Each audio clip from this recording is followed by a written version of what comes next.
Study IQ IAS, अब तैयारी हुई अफोर्डेबल।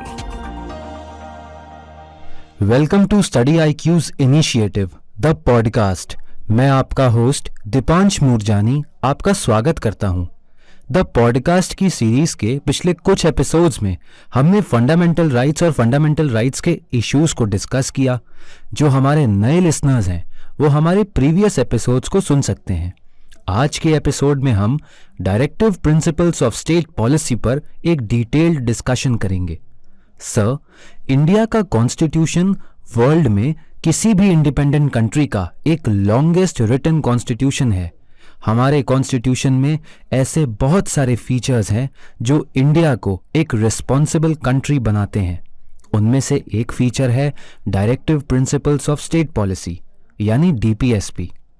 तो क्या आप हमारे लिए ये एक्सप्लेन कर सकते हैं कि इंडियन कंटेक्स्ट में DPSP का क्या सिग्निफिकेंस है? आपने बिल्कुल सही कहा कि Indian constitution is the world's largest written constitution. However, कुछ फीचर्स हमने दूसरी कंट्रीज से इंस्पायर होते हुए लिए हैं, जैसे कि DPSP। DPSP हमने आयरिश कॉन्स्टिट्यूशन से इंस्पायर होकर लिया है।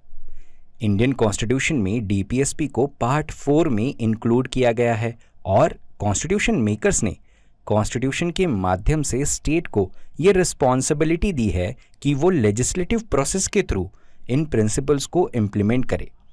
यहाँ पर स्टूडेंट्स अक्सर कंफ्यूज्ड होते हैं बिटवीन फंडामेंटल राइट्स और DPSP।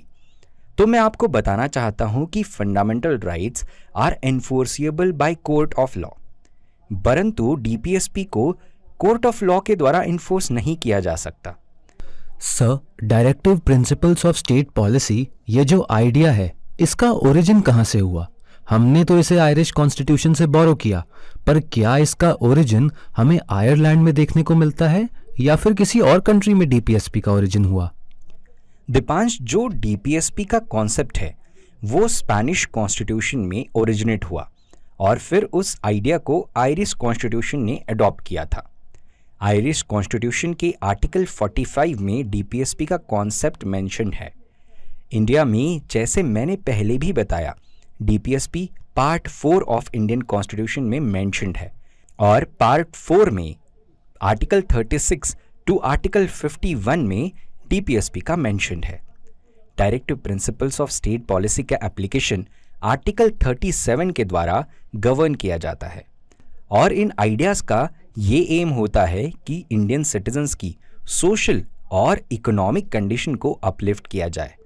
DPSP के प्रिंसिपल्स की डेफिनेशन को समझने के लिए हमें हर फ्रेज को अलग अलग तरीके से तोड़कर समझना होगा।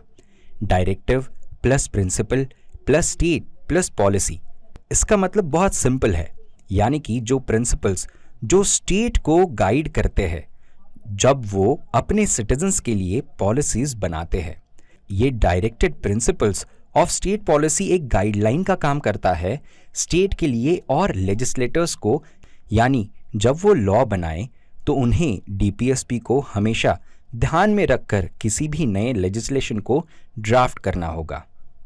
सर, अभी आपने directive principles of state policy के बारे में हमें ये बताया कि DPSP स्टेट के लिए एक गाइडलाइन का काम करते हैं, तो क्या आप हमें DPSP के इम्प्लीमेंटेशन के बारे में कुछ बता सकते हैं?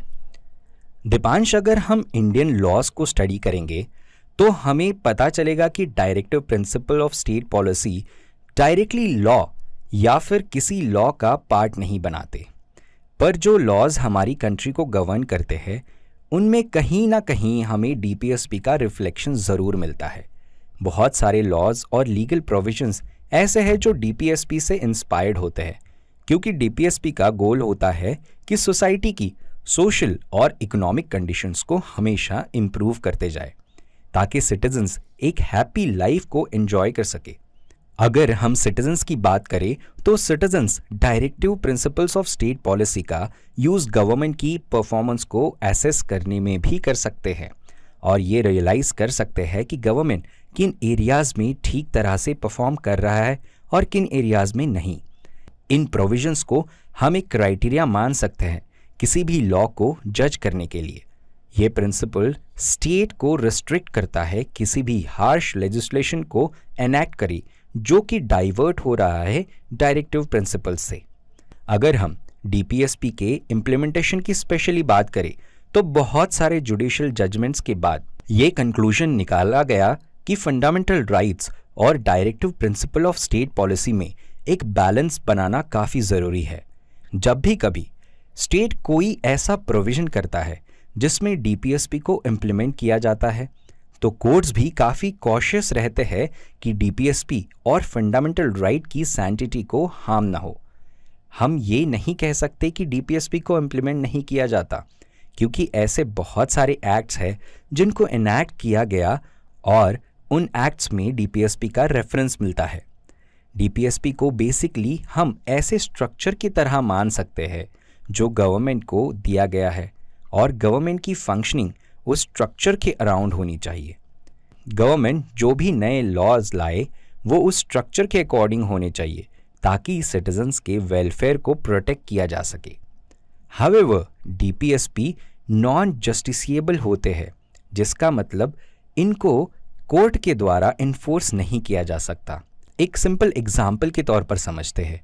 मान लीजिए डीपीएसपी के अंदर डायरेक्टिव है स्टेट को to maintain a clean environment, और अगर स्टेट ऐसा प्रोवाइड करने में असफल हो रही है, उसके लिए कोई लॉ नहीं बनाया है, तो कोई इंडिविजुअल कोर्ट के अंदर जाकर ये नहीं कह सकता कि ये मेरे डीपीएसपी के वायलेशंस हो रहे हैं और आप इसका कॉग्निजन लीजिए।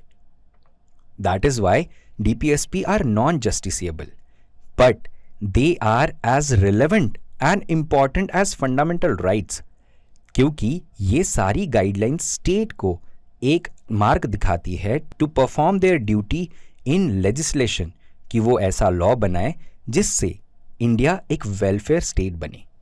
सर, जैसा आपने हमें बताया कि डीपीएसपी हमारे कॉन्स्टिट्यूशन में आर्टिकल 36 से लेकर आर्टिकल 51 में मेंशन्ड है, तो क्या आप हमें एग्ज़ाम के पॉइंट ऑफ व्यू से इन आर्टिकल्स के जो इम्पोर्टेंट प्रोविजंस हैं उनके बारे में कुछ बता सकते हैं?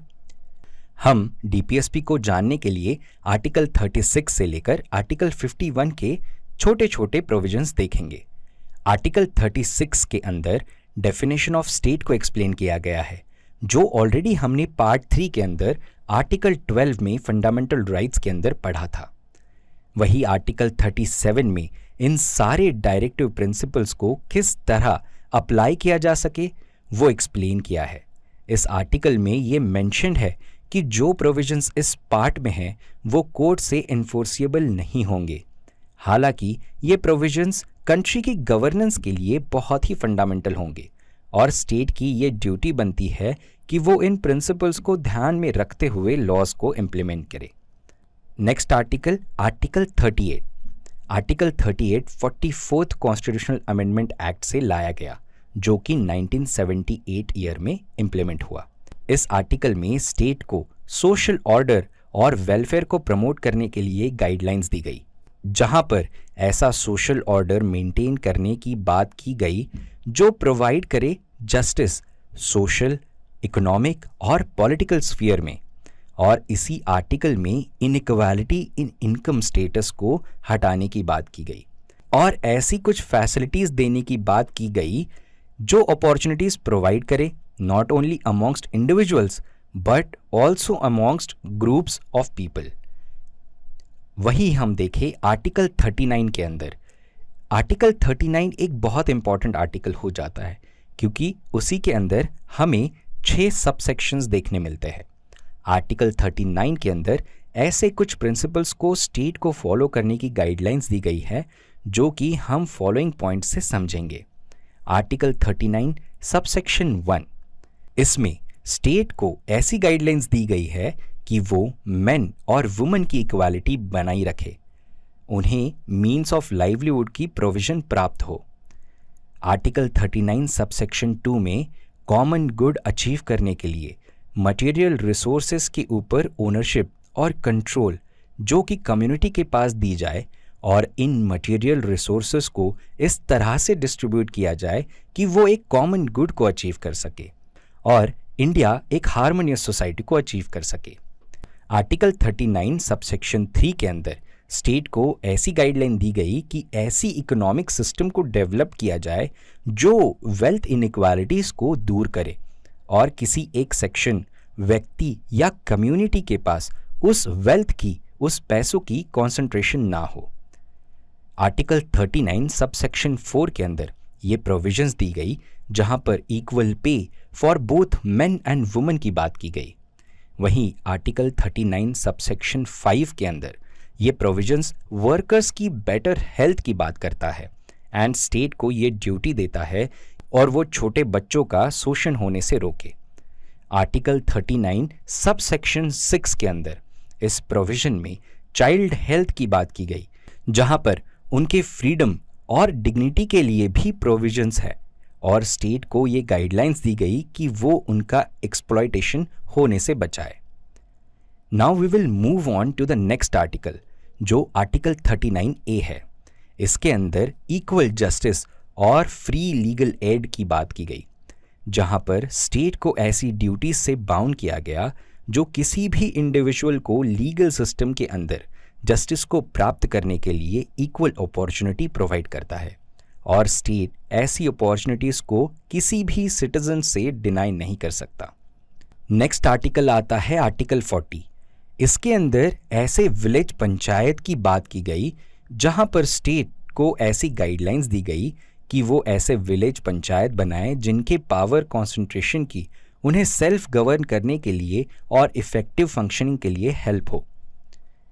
नेक्स्ट आर्टिकल इस श्रृंखला में है आर्टिकल 41। इसके अंदर राइट टू वर्क और राइट टू एजुकेशन की बात की गई। स्टेट के ऊपर यह ड्यूटी है कि ऐसे कोई भी इकोनॉमिक कैपेसिटी या लिमिटेशन किसी भी सिटीजन के लिए उसकी एजुकेशन और उसके एम्प्लॉयमेंट के बीच में एक दीवार बनकर खड़ी ना हो। इसी सीरीज में नेक्स्ट आर्टिकल आता है आर्टिकल 42। आर्टिकल 42 के अंदर डीपीएसपी ने ऐसी ह्यूमेन कंडीशंस को प्रोवाइड करने की बात की गई जहां पर वर्किंग एनवायरनमेंट अच्छा हो। इस आर्टिकल में मैटरनिटी रिलीफ की भी बात की गई है। आर्टिकल 43 नेक्स्ट आर्टिकल है डीपीएसपी के अंदर। आर्टिकल 43 के अंदर वर्कर्स के लिए लिविंग वेजेस की बात की गई है जहां पर स्टेट को ऐसे लेजिस्लेशंस और ऐसी इकोनॉमिक ऑर्गेनाइजेशंस के द्वारा वर्कर्स को एग्रीकल्चरल, इंडस्ट्रियल और ऐसे किसी भी अलग सेक्टर में लिविंग वेजेस प्रोवाइड करने की ड्यूटी दी गई है और ऐसे हेल्दी एनवायरनमेंट स्टैंडर्ड्स को अचीव करने की ड्यूटी स्टेट के ऊपर होती है जहां पर वर्कर्स सोशल और कल्चरल अपॉर्चुनिटीज को एंजॉय कर सके। और इसी आर्टिकल के अंदर स्टेट को ये भी गाइडलाइंस दी गई कि देश की कॉटेज इंडस्ट्री इंडिविजुअल या कोऑपरेटिव बेसिस पर रूरल एरियाज में प्रमोट की जाए। इसी का एक बहुत अच्छा एग्जाम्पल अमूल कोऑपरेटिव सोसाइटीज के ऊपर हमने देखा था। आर्टिकल 44 इसी सीरीज का नेक्स्ट आर्टिकल है। इसके अंदर यूनिफॉर्म सिविल कोड की बात की गई है। स्टेट को ऐसे गाइडलाइंस है to secure uniform civil code throughout the territory of India. और यूनिफॉर्म सिविल कोड के बारे में हम एक डिटेल एपिसोड नेक्स्ट करेंगे। आर्टिकल 45 में ऐसी प्रोविजंस है जहां पर free and compulsory education for children की बात की गई, जहां स्टेट को ऐसी गाइडलाइंस है कि वो फ्री और कंपल्सरी एजुकेशन 14 साल के बच्चों के लिए प्रोवाइड करे। आर्टिकल 46 नेक्स्ट आर्टिकल है इस सीरीज का। आर्टिकल 46 के अंदर शेड्यूल्ड कास्ट और scheduled tribes and other weaker sections of society के लिए एजुकेशन और इकोनॉमिक इंटरेस्ट के प्रमोशन की बात की गई।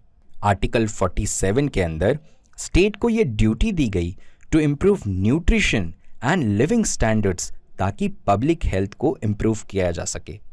वही नेक्स्ट आर्टिकल 48 के अंदर ऐसी ऑर्गेनाइजेशंस जो एग्रीकल्चरल और एनिमल हस्बेंड्री से रिलेटेड है उन्हें भी सभी तरह की मॉडर्न और साइंटिफिक स्किल से अपडेट किया जाए। काउज, काव्स और दूसरे कैटल की ब्रीड्स को प्रिजर्व और इम्प्रूव करने की भी प्रोविजंस है। काउज, काव्स और दूसरे कैटल के स्लॉटर को प्रोहिबिट करने का भी प्रोविजन इसी आर्टिकल के अंदर देखा जाता है। उसी श्रृंखला में नेक्स्ट आर्टिकल है 48A। 48A के अंदर protection and improvement of environment की बात की गई, जिसके अंदर स्टेट की ये ड्यूटी है to protect and improve the environment, जिसमें वो फॉरेस्ट और वाइल्ड लाइफ को कंट्री में सेफगार्ड कर सके। आर्टिकल 49 के अंदर ऐसे मॉन्यूमेंट्स को प्रोटेक्ट करे जो नेशनल इंपॉर्टेंस के हो। वही आर्टिकल 50 के अंदर separation of judiciary from executive की बात की गई और ये सेपरेशन ऑफ पावर के लिए बहुत ही अहम प्रोविजन है। Now we will come to the last article, article 51। इसके अंदर इंटरनेशनल पीस और सिक्योरिटी को प्रमोट करने के लिए स्टेट को कुछ गाइडलाइंस दी गई, जैसे कि पहली, स्टेट इंटरनेशनल पीस और सिक्योरिटी को प्रमोट करे। दूसरी, स्टेट दूसरे नेशंस के साथ ऑनरेबल और जस्ट रिलेशन मेंटेन कर सके। और तीसरी, इंडिया इंटरनेशनल लॉ या ट्रीटी के ऑब्लिगेशंस की रिस्पेक्ट करते हुए और जब कभी भी इंटरनेशनल डिस्प्यूट हो तब उनकी सेटलमेंट आर्बिट्रेशन प्रोसेस से ही होनी चाहिए। सर, डीपीएसपी एक ऐसा फीचर है हमारे कॉन्स्टिट्यूशन का जो ओवर द ईयर्स इवॉल्व हुआ, क्योंकि इसमें हमें 2 अमेंडमेंट्स देखने को मिले, एक 42nd कॉन्स्टिट्यूशनल अमेंडमेंट और दूसरा 44th कॉन्स्टिट्यूशनल अमेंडमेंट। तो क्या आप हमें इन अमेंडमेंट्स के बारे में अवेयर कर सकते हैं? यूपीएससी एस्पिरेंट्स के लिए इन अमेंडमेंट से कौन से नए डीपीएसपीज ऐड किए गए ये जानना बहुत ज़रूरी है। 42nd कॉन्स्टिट्यूशनल अमेंडमेंट से 4 चेंजेस हुए। पहला, आर्टिकल 39 ऐड हुआ, जिसके अंदर securing opportunities for healthy development of children की बात की गई। दूसरी एडिशन थ्रू 42nd अमेंडमेंट, ये आर्टिकल 39A में हुआ, जो प्रमोट करा था इक्वल जस्टिस और प्रोवाइडिंग फ्री लीगल एड को। Next addition through 46th constitutional amendment is article 43A। इसके अंदर ऐसे स्टेप्स लेने के लिए कहा गया जो कि सिक्योर करे participation of workers in the management of industries. चौथा एडिशन जो 42nd से हुआ वो था आर्टिकल 48A।